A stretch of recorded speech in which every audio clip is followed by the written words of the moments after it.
ये एक काल्पनिक कहानी है और दिल को गहराइयों तक छू जाने वाली।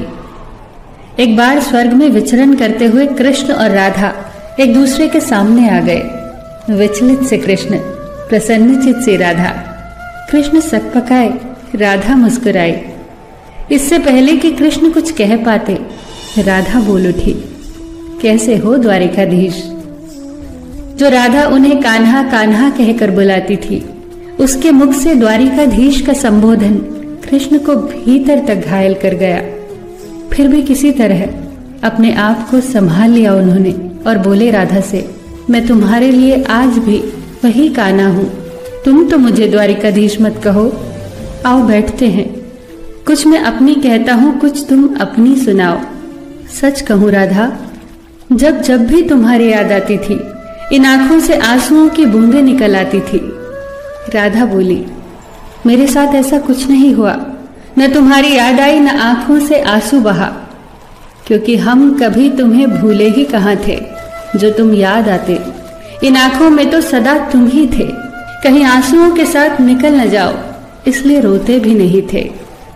कान्हा, प्रेम से अलग होने पर तुमने क्या खोया, इसका एक आईना दिखाऊं तुम्हें। कुछ कड़वे सच प्रश्न सुन पाओ तो सुनाऊं। कभी सोचा है इस तरक्की में तुम कितने पिछड़ गए। यमुना के मीठे पानी से जिंदगी की शुरुआत की और समुद्र के खारे पानी तक पहुंच गए।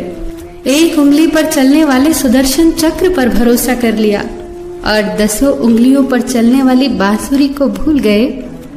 कान्हा, जब तुम प्रेम से जुड़े थे तो जो उंगली गोवर्धन पर्वत उठाकर लोगों को विनाश से बचाती थी, प्रेम से अलग होने पर वही उंगली क्या क्या रंग दिखाने लगी। सुदर्शन चक्र उठाकर विनाश के काम आने लगी। कान्हा और द्वारिकाधीश में क्या अंतर होता है बताऊं? कान्हा होते तो तुम सुदामा के घर जाते, सुदामा तुम्हारे घर नहीं आता। युद्ध में और प्रेम में यही तो फर्क होता है। युद्ध में आप मिटाकर जीतते हैं और प्रेम में आप मिटकर जीतते हैं। कान्हा, प्रेम में डूबा हुआ इंसान दुखी तो रह सकता है, पर किसी को दुखी नहीं कर सकता। आप तो कई कलाओं के स्वामी हो, स्वप्न दूरदृष्टा हो, गीता जैसे ग्रंथ के दाता हो, पर आपने ये क्या निर्णय लिया? आपने अपनी पूरी सेना कौरवों को सौंप दी और अपने आप को पांडवों के साथ कर लिया। सेना तो आपकी प्रजा थी, राजा तो पालक होता है, उसका रक्षक होता है। आप जैसे महाज्ञानी उस रथ को चला रहे थे जिस पर बैठा अर्जुन आपकी प्रजा को ही मार रहा था। अपनी प्रजा को मरते देख आप में करुणा नहीं जगी, क्योंकि आप प्रेम से शून्य हो चुके थे। आज भी धरती पर जाकर देखो, आपकी द्वारिकाधीश वाली छवि को ढूंढते रह जाओगे। हर जगह, हर मंदिर में मेरे ही साथ खड़े नजर आओगे। मैं जानती हूं कान्हा, लोग गीता के ज्ञान की बात करते हैं, उसके महत्व की बात करते हैं, पर धरती के लोग युद्ध वाले द्वारिकाधीश पर नहीं, प्रेम वाले कान्हा पर भरोसा करते हैं। गीता में मेरा दूर दूर तक नाम नहीं है, पर आज भी लोग उसके समापन पर राधे राधे कहते हैं। ये कहानी काल्पनिक जरूर है, पर इसके भीतर छिपी सीख बहुत महत्वपूर्ण है।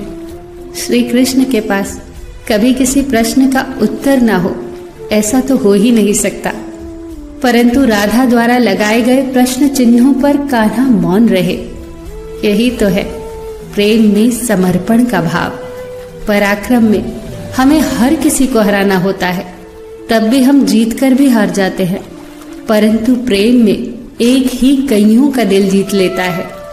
सही कहा है कि छोटी सी उंगली पर पूरा गोवर्धन पर्वत उठाने वाले भगवान श्री कृष्ण छोटी सी बांसुरी को दोनों हाथों से पकड़ते थे। फिर मिलेंगे दोस्तों अगली कहानी के साथ। तब तक के लिए अपना ख्याल रखना और हमेशा मुस्कुराते रहना।